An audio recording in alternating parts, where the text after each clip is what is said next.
So, kia ora koutou, welcome everyone. Thank you for coming along today to our August GeoTalk.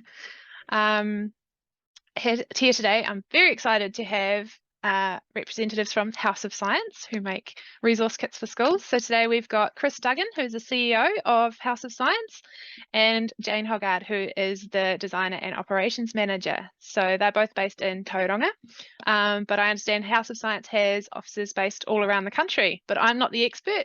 Chris and Jane are, so I'll hand over to them and they will talk to us today about their volcanoes and earthquake kits that they've been developing for schools around New Zealand. Take it away, Chris. Kia ora koutou, and thank you so much, Jenny, and thank you all of you for having us. It's a real honour to be joining you for this talk in August. We are coming to you live today from our boardroom in our offices in Tauranga, which is our head office. But like Jenny said, we've got multiple branches around the country. As of today, we're in 19 different regions, mostly in the North Island, although we do have a branch in Christchurch City as well. So I'll give you a really brief overview and background as to what we do, why we exist, and our goal for the next few years. So I'm the founder of House of Science. I started this nearly 9 years ago as a result of seeing the lack of science students had when they came into my secondary classrooms. I taught secondary science and chemistry for many years, and many of the students at the start of year 9 would tell me they'd never done science in the 8 years before that, which was kind of scary and a bit disheartening. But the final straw, the kind of clincher for me, was a report by the Education Review Office that said that 73% of the schools that they'd visited in 2012 did not have a science program in place, in the primary schools this is. And I was quite horrified, to be honest, so pretty much quit my job then and there and set up this charity called House of Science. The original vision was to support the Western Bay of Plenty primary schools, because that's where I live.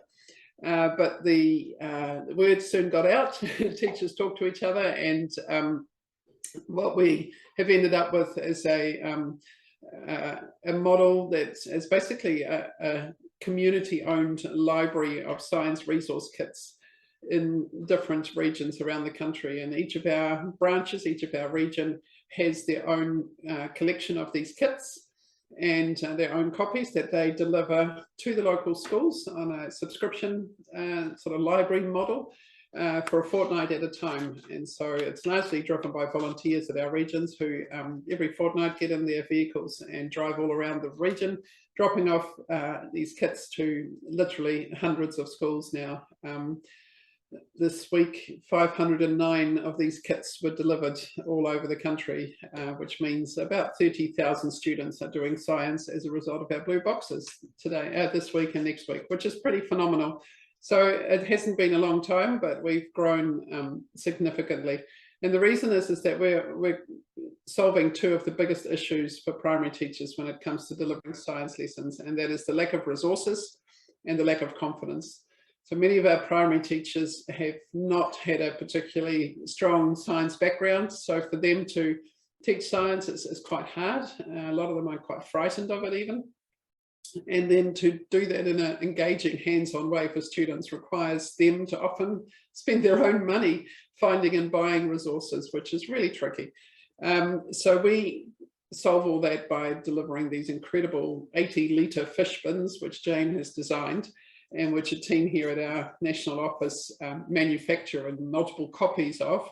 We deliver these around the country to primary science classrooms, and in a kit is enough equipment for a whole class of 30 students to do a range of experiments around a certain theme. So we have 40 different topics, 40 different themes in our library now, and you're going to learn a little bit about our latest one, Volcanoes, shortly. But there's kits on forensics and food science and forces and weather and climate change and light. Don't forget the bumblebees. Oh, the bumblebees, very popular. So a whole range, and Jane has developed most of those kits. So she's a very important person in the team here. So yeah, those kits are in a class for a couple of weeks, and then we collect them again so that all the consumables are replenished. We fix anything that's broken, we clean anything that's dirty, ready to go out to a new school. So every kit has a range of experiments that caters for year 1 right through to year 8, so all of primary and intermediate. And the really exciting thing is that everything in those kits is completely bilingual. So we translate everything into Māori, all our student instruction cards, as well as our teacher instructions, and all the written material that's in the kit is there completely in Māori as well as English. And we're really proud of that. Just over 10% of our member schools are wharekura or kura kaupapa Māori. And they absolutely love our resources, as do all the schools, of course, but there's very little out there in Te Reo. So we are really passionate about equitable access, good quality access to important resources so that we can populate that STEM career pipeline from an early age. And yeah, like I say, we're doing that in spades at the moment. So we're in over a quarter of all schools around the country now, and continuing to grow rapidly. So that's the sort of overview of what we do. We've also recently been added, I guess, to the Ministry of Education's ELC panel, and ELC stands for Enriching the Local Curriculum. So the Ministry of Education has acknowledged that we are doing a great job at helping providing really rich experiences for students in classrooms around the country. We're also keen to add a bit more, or a whole new dimension to that, by facilitating experts going into the classroom. And I'll talk a bit about that at the end of this talk, because there might be some of you who are interested in being in primary or intermediate classrooms, supporting the learning that they're doing in the whole geosciences field. So yeah, that's a little bit of a background. So over to you, Jane. So I get my... Cool. Okay.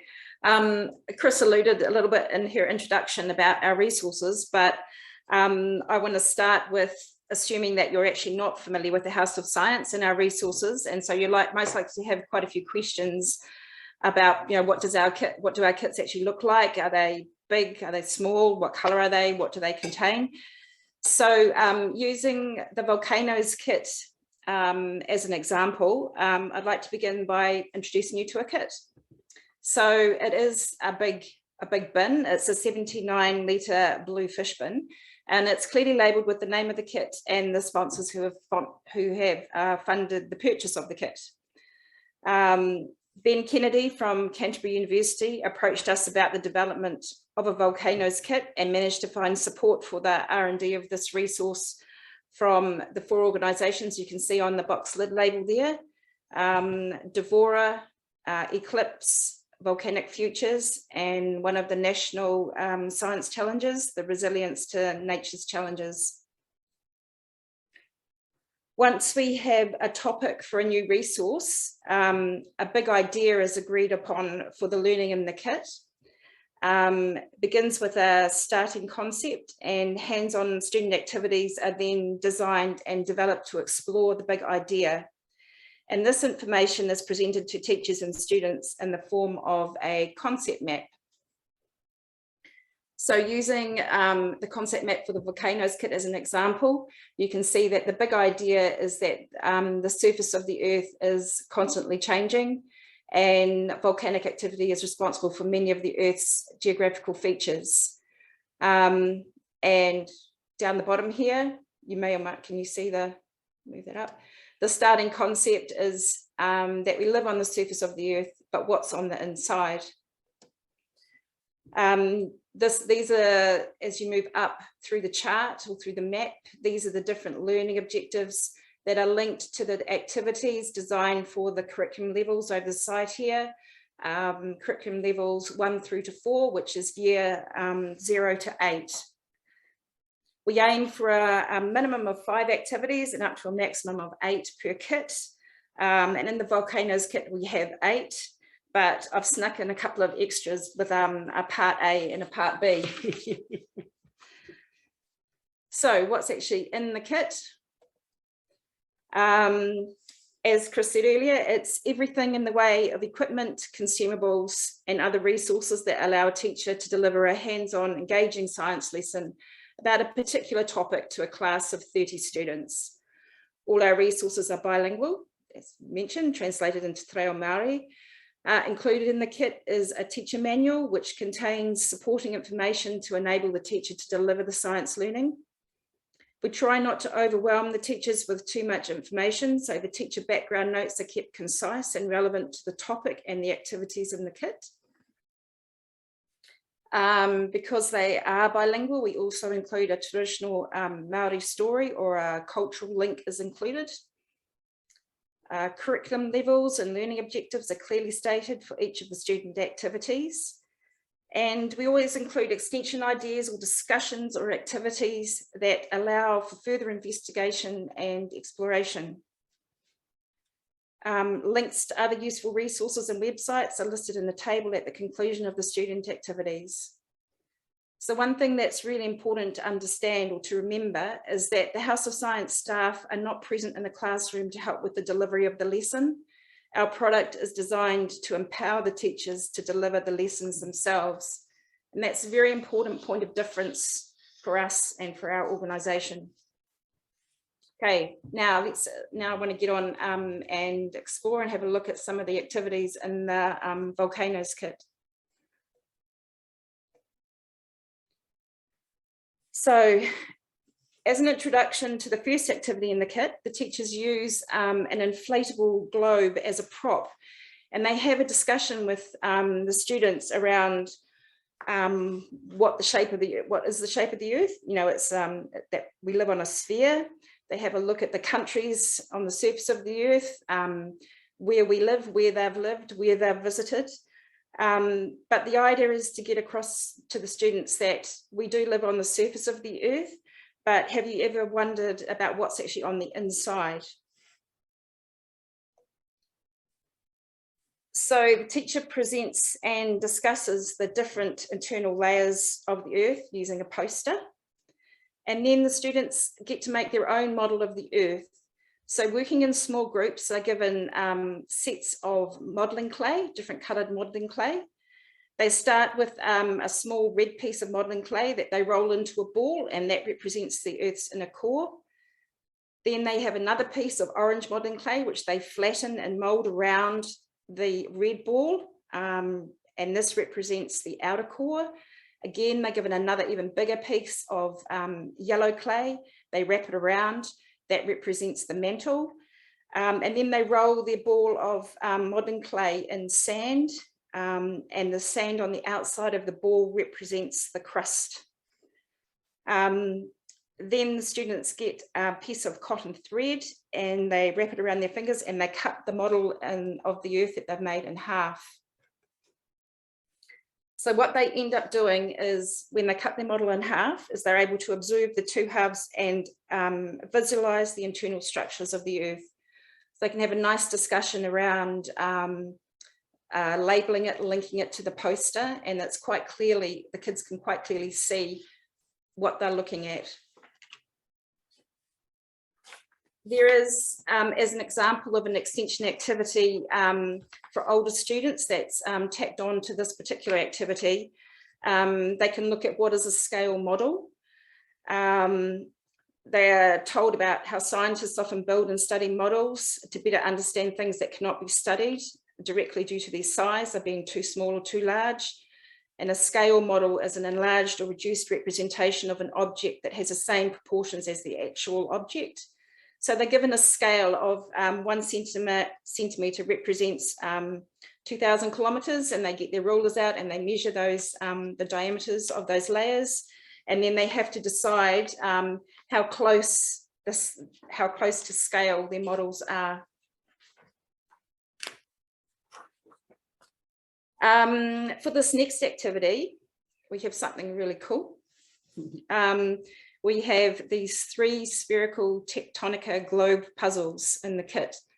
Now, these really cool puzzles were designed by Rebecca Haseman, and she's an industrial product design student at the University of Canterbury.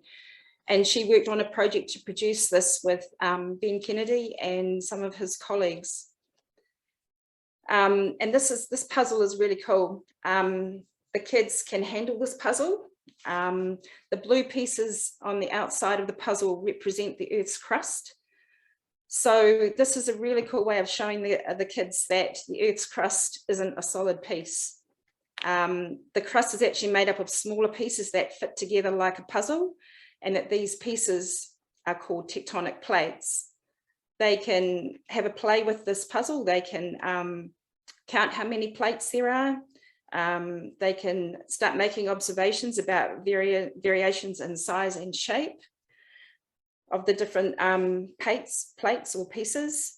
And there's also, you can introduce the idea that the plates show variation in thickness.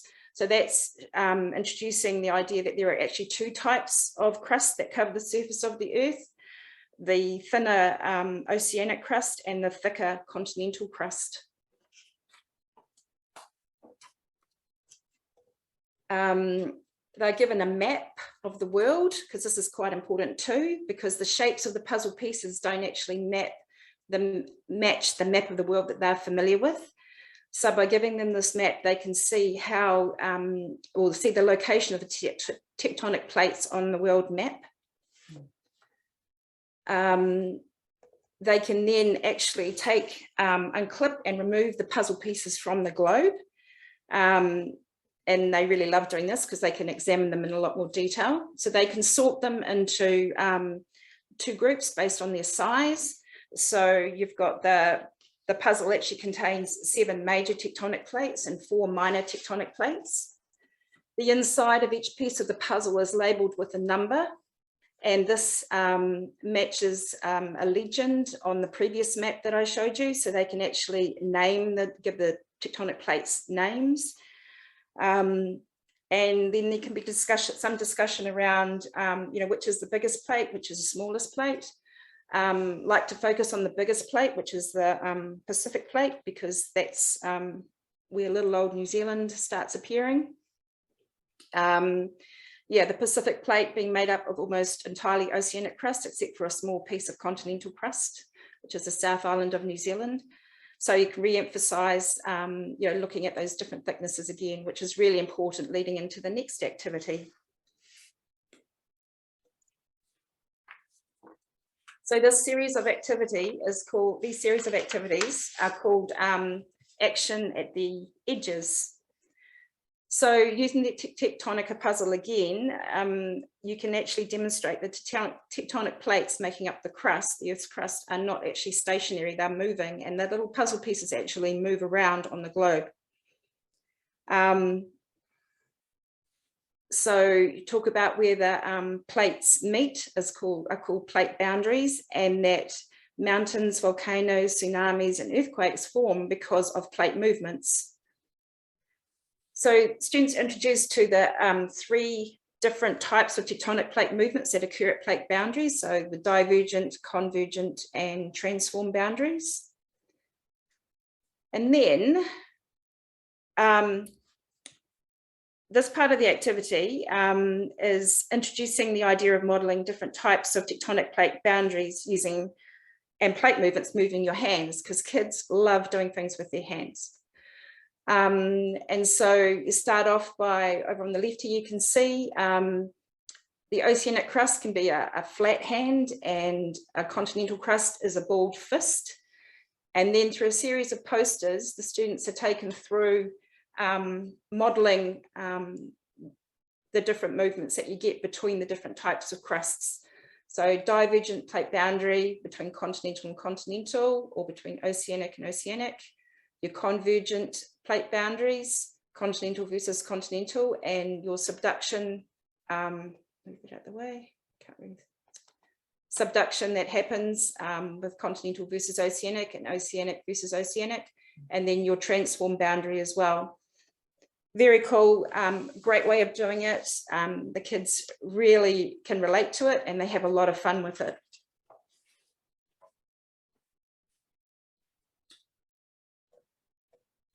The other thing to point out too is, going back to the Tectonic Puzzle, there are actually markings on the puzzle plates as well that indicate the direction of movement, the direction of movement of the plate. And also there are markings on the plate boundary pieces as well. And the different markings also match a legend, and these are marks for the different kinds. Again, your convergent, divergent, and transform boundaries are represented.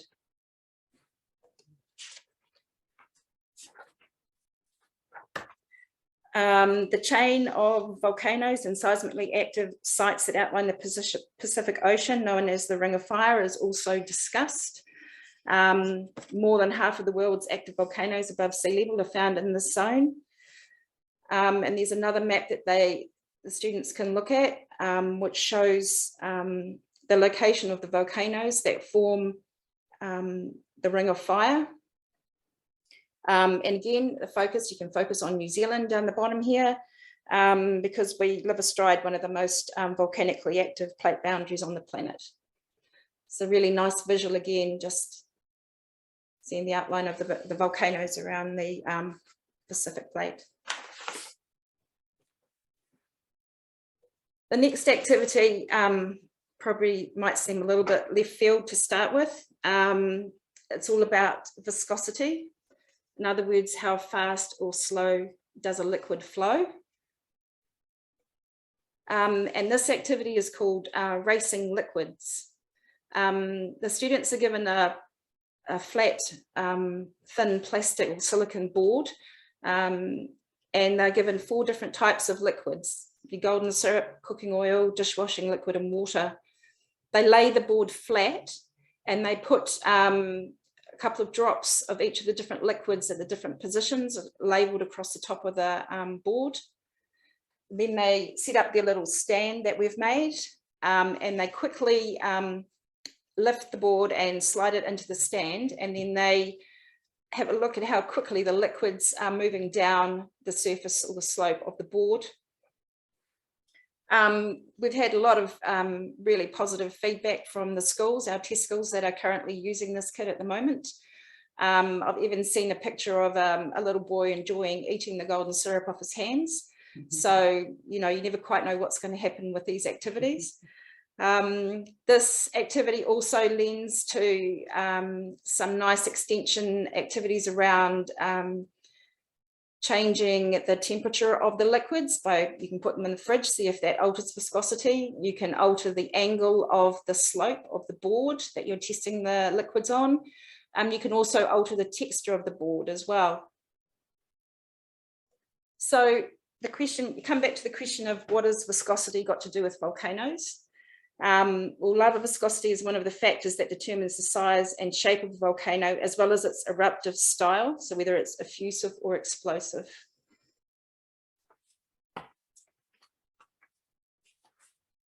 So now we actually get into the volcanoes. So Volcanoes 101, the first part of this activity is getting the students to be able to identify and name the 3 main types of volcanoes found on the surface of the Earth and the style of eruption commonly associated with each type of volcano. So for this, I decided to use flour, which is a really cool medium for kids to play with. The teachers perhaps aren't so happy with the mess that it makes, but it's a lot of fun. So they have a set of cards to start with. They choose one of the 3 volcanoes cards that you can see here, 1, 2, and 3. They've got a very basic shape outline on them, and they make that shape in the flour. So here's some examples of the different types of volcanoes. They then have to look carefully at their shape, describe it. Is it flat, round, pointy? Does it have steep slides? Do they slope gently? And that links to another card that gives them the name of the volcano, whether it's a shield volcano, a caldera, or a stratovolcano. And then there's a series of other cards that link to that, that name, that give them information about effusive, explosive eruptions, and whether the lava, and a bit about the lava viscosity associated with those explosions, which are associated with that particular type of volcano.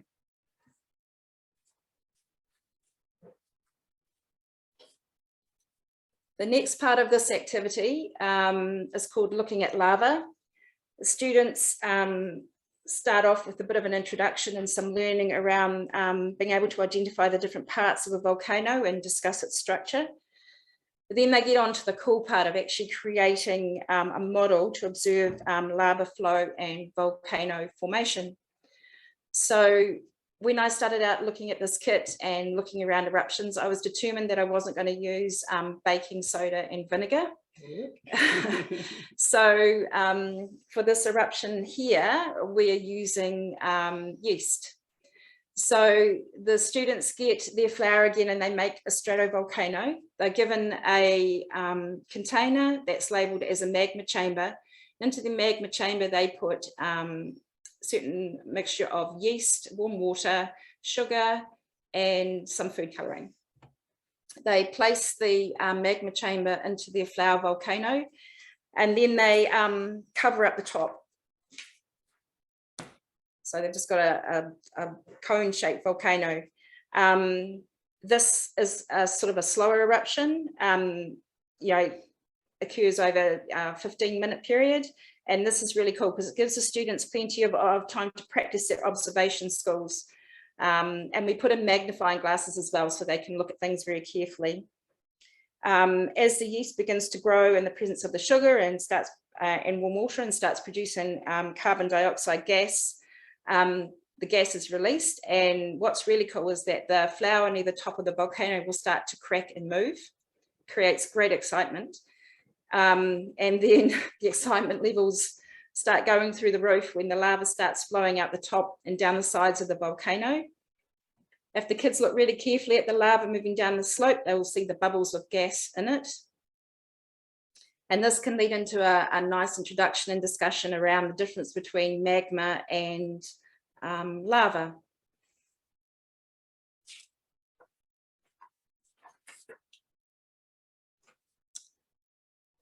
Okay, so the next set of activities are teacher demonstration activities. And this is looking at different types of eruptions. I've got a little video clip which I'll get Jenny to show in a minute. This first teacher demonstration uses, it's called a foam volcano. The teachers are given a magma chamber that's already been filled with 3% hydrogen peroxide solution, some dishwashing liquids and red food colouring. They pull all the flour that they've got in the kit. So there are, I think it's about 3 kilos of flour in the end. They pull it all together on a big tarpaulin that's also in the kit, and they make a big stratovolcano. And then they put their magma chamber into the volcano. They then put some yeast and some warm water and mix that up, and they pour it into the magma chamber. The yeast contains the enzyme catalase that breaks down the hydrogen peroxide that releases oxygen and water, and the bubbles of oxygen gas that are trapped in the dishwashing liquid producing the foam. This is really cool because the foam not only looks good, but the foam is just soap and water and oxygen, so it's safe to touch. 4, 3, 2, 1, go. Because Nice colour. yeah, good Because colour. you've got the foam being produced, it carries on. You watch it. Yeah, the cool bit about this reaction is that you get the initial, like you saw, the initial quick sort of liquid flowing out, but then the foam starts being produced and you get this ongoing sort of foaming viscous stuff coming out, which is really cool. While that's happening, it's a really good chance for the teachers to talk about hazards that are associated with volcanic eruptions. Kids talk to kids about their ideas. Do you think hazards from volcanoes would occur close to the ground or up in the air? Where in the world do people live on or near active volcanoes, and why? How would people, plants and animals be affected living on or near an erupting volcano? What about communities living further away from volcanoes? And there's a whole lot of information and notes and discussion points in here around ashfalls, lava, laha, landslides, electrical storms, volcanic gases and tsunamis. The next teacher demonstration is around caldera formation. And we've got another little video here that will play. This activity is designed on the premise that most primary schools and intermediate, well, primary schools definitely have a sand pit. So we provide them with a piece of plastic, a balloon pump, and there's a balloon attached to the end of the tube. Blow the balloon up, make a hole in the sand, blow the balloon up, and leave it in the sand. Okay. There, and then you cover it up.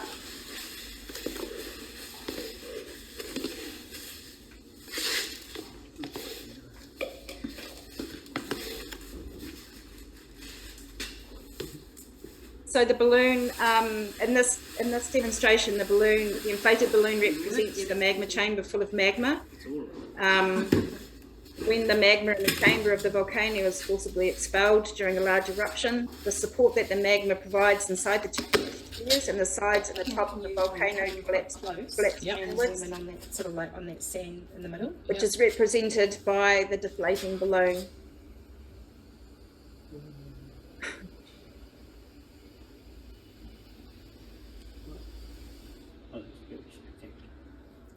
It's cool. Right, and then show the sort of over the top. It's cool. Because caldera formation is often associated with supervolcanoes, let's leap into a discussion around what is a supervolcano, and also an introduction about the volcanic explosivity index. Students can look around, do some research and find out where supervolcanoes are located around the world, and hopefully they will soon discover that there's actually a supervolcano in New Zealand, in Taupo.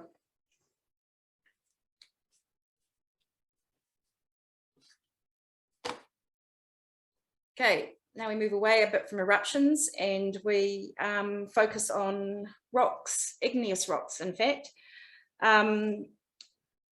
So we want to get the students to start thinking about the fact that rocks formed from the cooling and solidification of magma or lava are called igneous rocks. And igneous rocks have different properties depending on where the magma cools and how quickly it cools.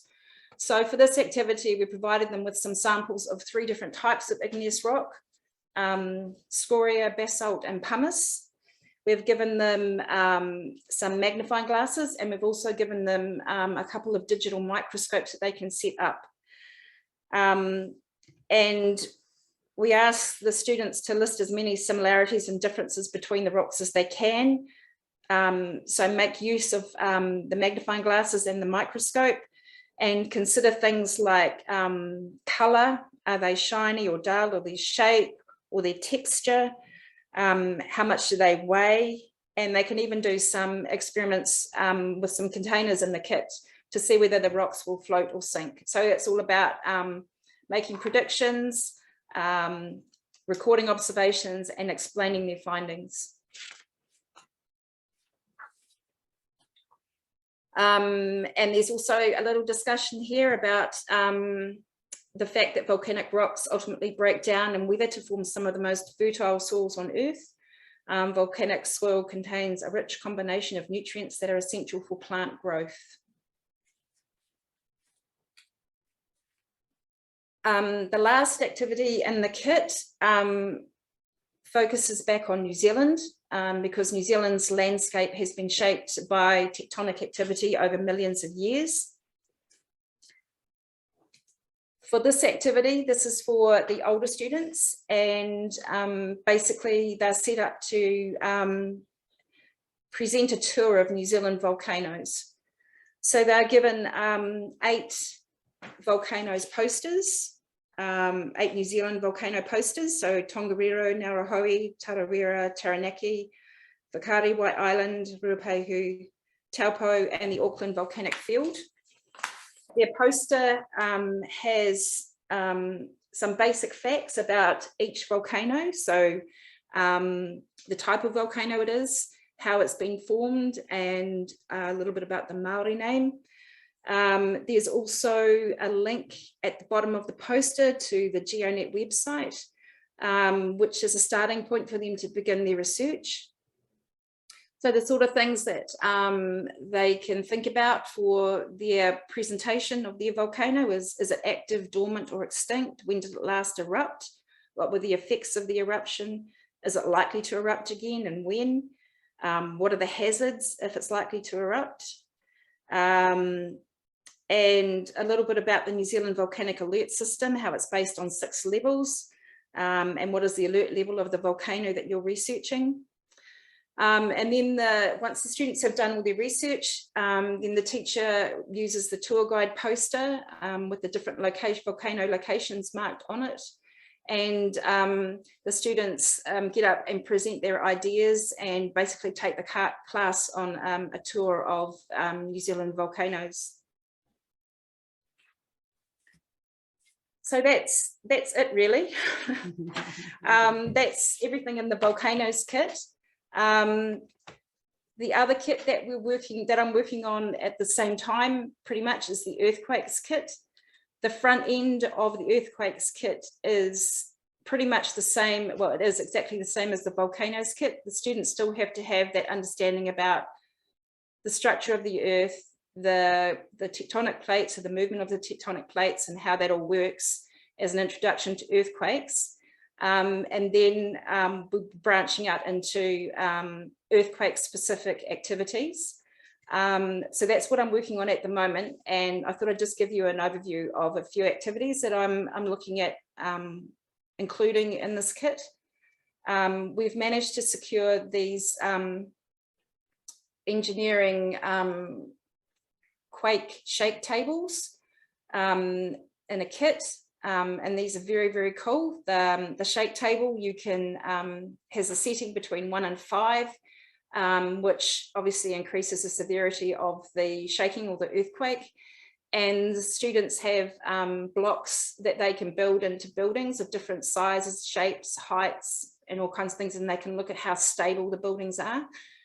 So I'm designing a whole lot of learning and information and supporting information around that activity. The other activity that I'm wanting to use will be using slinkies to demonstrate the different types of waves, earthquake waves, the S waves and the P waves. And I've actually got another little video clip to show you. I'll give you a little snippet of what that looks like in the classroom.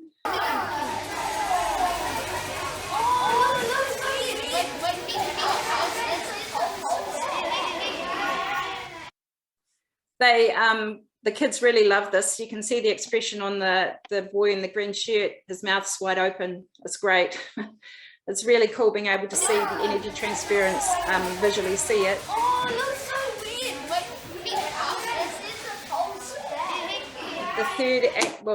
The next sort of activities that I'm also looking at for the Earthquakes kit is around tsunamis. So looking at wave formation, with how waves are formed by wind or by something falling into the water, like a landslide, or by movement underneath the water, like you would in an earthquake. And so some focus on tsunamis. I just wanted to say that the R&D of the Earthquakes kit, as well as some copies of the kit, have sponsored by East Coast Labs, and Quake Core are also involved in the development of this kit, the Earthquakes kit, as well. Yeah, that's enough. Cool. Wonderful. Oh, thank you both so much.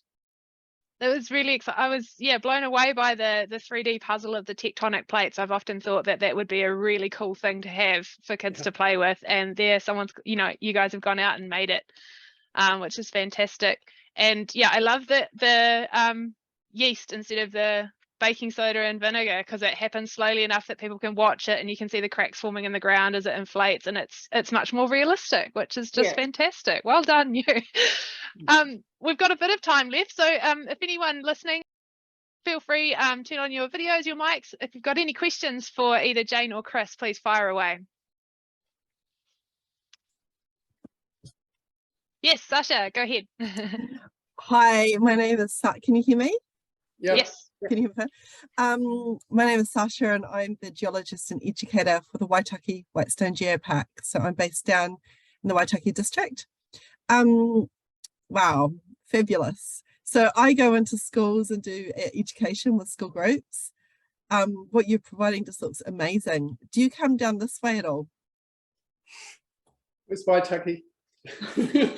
Whereabouts is it? South Canterbury. Oh, North yeah, Otago. North Oh, Otago, South South Canterbury. So south of the Waitaki River.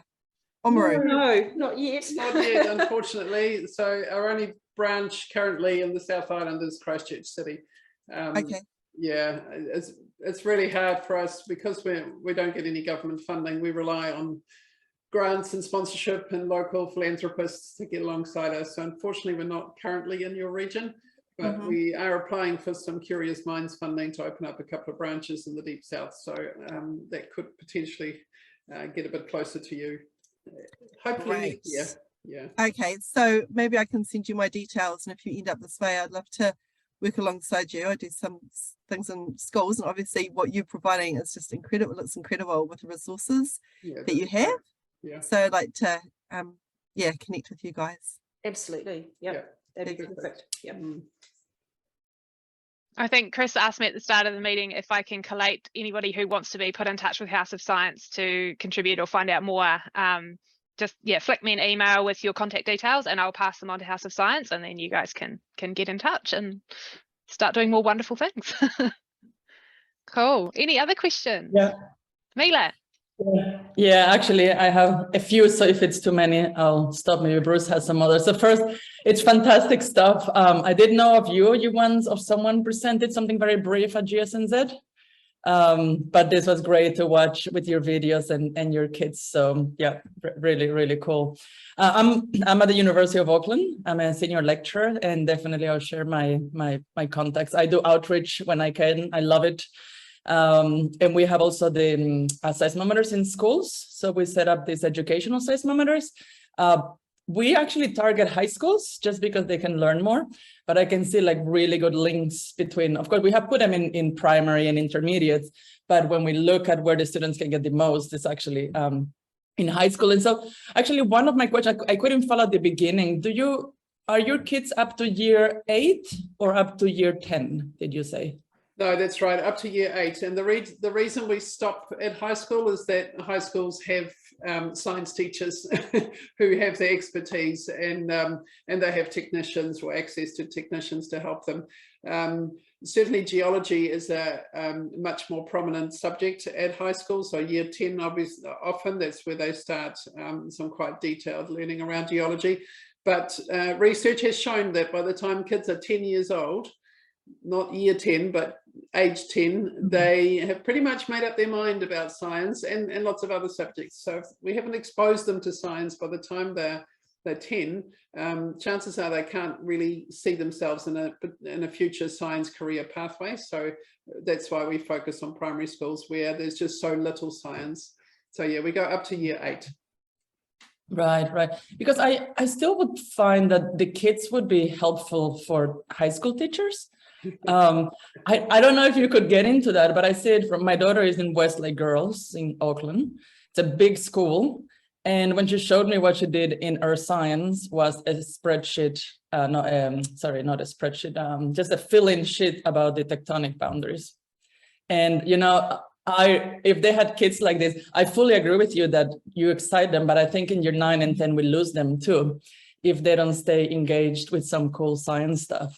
So my question was, because there are other people in my department that do outreach also in high schools, like if we wanted to go and do outreach, are we able to somehow hire a kit, or does this come some other way for, I don't know, just wondering how. Yeah, how so I mean, the short answer is no. And the reasoning behind that is that we have lots of schools desperate to join the House of Science, and the only limiting factor is the number of kits we have available. So most of our resource kits are out all the time in our member primary schools, and so there's often not spare kits sitting around. our vision is that by the time we've been around a while in all the communities, that kids get to high school and they've done all this learning already and they're excited and their expectation is a lot higher. And then the secondary teachers are going to have to lift their game. Yeah. But yeah, we purely target that primary and intermediate schools, sorry. But yeah, really keen to get some experts into those primary schools so that especially our girls can see, you know, that women are working in this field and then start to see themselves as potentially having a career pathway here, and they will then be engaged when they get into year 9 and 10 and just be hungry for more learning. So we're really keen to get role models into our primary classrooms to work alongside the teachers and help support the learning that's in our kits to make those career aspirations really clear to students when they're still young enough to make up their mind. Yeah. No, that's wonderful. Yeah, definitely. I'll give you my contact. So if there is a school that is interested, I'm more than happy to visit. If it works, of course, but I'll make time. Yeah. Yeah. I don't know, Bruce, if you had a question or something, maybe. I think Sasha's just put another question in the chat. She'd like to know, what is the cost to schools for the kits? So schools pay an annual subscription, and for most regions, it's a little bit of varying around the regions, but generally it's $800 a year. And for that, they get access to one kit every fortnight, delivered, collected, maintained on their behalf.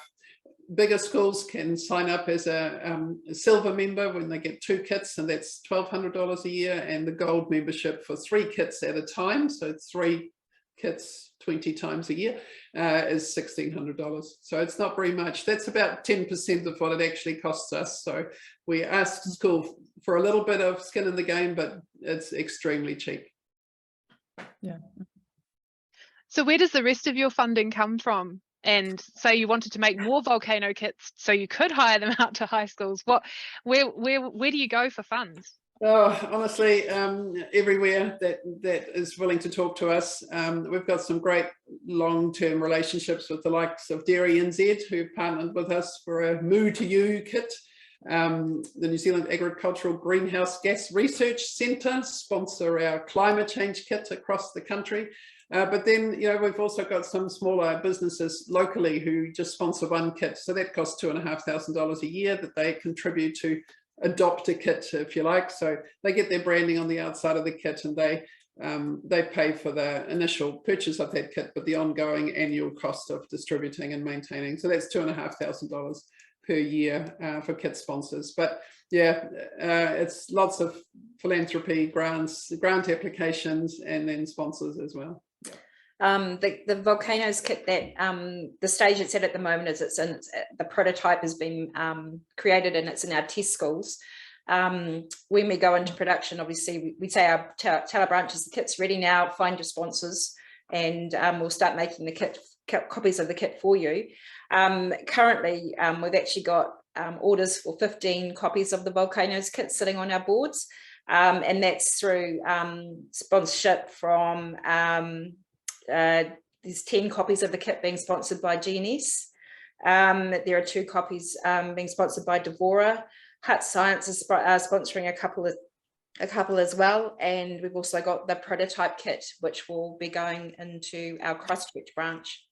So you know, people come to us, and you know, or we go to them and say, you know, this is what we're doing. The same with the Volcanoes, the same with the Earthquakes kit, East Coast Labs and Quake Core, and Hut Science, again, they've already got orders on the board. So, you know, it's just a matter of getting them out there. And a lot of the, you know, the large CRIs and the like, that they do have a mandate for outreach, but to get into primary schools, which people are more and more aware of the importance of starting young and populating that pipeline from an early age, it's really hard for these multi-PhD boffins, no offense to anyone, but, you know, for you to unpack your science in a way that's accessible for primary schools. So that's where Jane comes in, and that's our expertise. We've got years of experience in that field. So for not a lot of money, we can actually help get these messages into literally thousands of hands across the whole country, which is really exciting. Fantastic. We've got just a couple of more minutes left if anyone has any final questions. Last chance. I only had a comment, and it's just saying as kids go through high school and stuff, I was wondering if you maybe find some ways to include measuring, because there's a lot of observing, and maybe you have it in other kids, I don't know. But, it's really an important skill for kids to, have the ruler, measure lengths, maybe the flow of your, I don't know, for the oldest, like year 8, maybe get the velocity. Maybe that's too hard. I don't know. But just something where they can do at least a measurement and understand something. I don't know. We measurement pops up in quite a few of our kits, but we have actually got a kit dedicated to measurement called Measurement Matters. And that was sponsored or developed in collaboration with the Measurement Standards Laboratory down in Gracefield and Wellington. Oh, okay. So that kit focuses specifically on measurement. So great.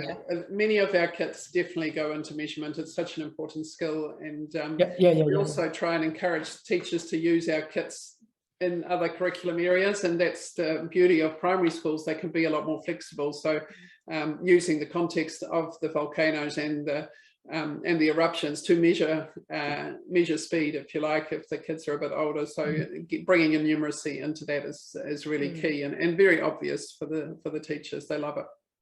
Oh, awesome. Yeah, great. Cool. Well, thank you so much, Chris and Jane. It was an absolutely fantastic introduction to all the great work that you guys do.